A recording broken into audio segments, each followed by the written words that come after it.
Espera, que se m'ha desenfocat. La mateixa pregunta, això, estreneu el caseller de punts? Sí, a veure, veníem els dos equips en 0 punts, havien perdut la primera partida, no havien puntuat ningú dels dos, i avui era molt important pels dos poder guanyar.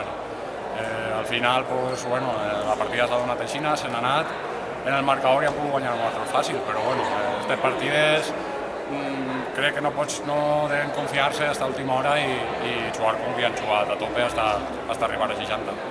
Esta victòria i l'actuació de l'equip dona confiança, no?, per a afrontar el que resta de fase.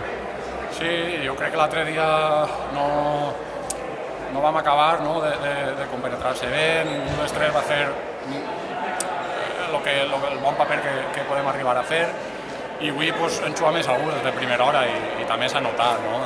Jo crec que el més important en aquesta lliga d'equips és això, buscar aquesta compenetració i això és el que te fa arribar al límit.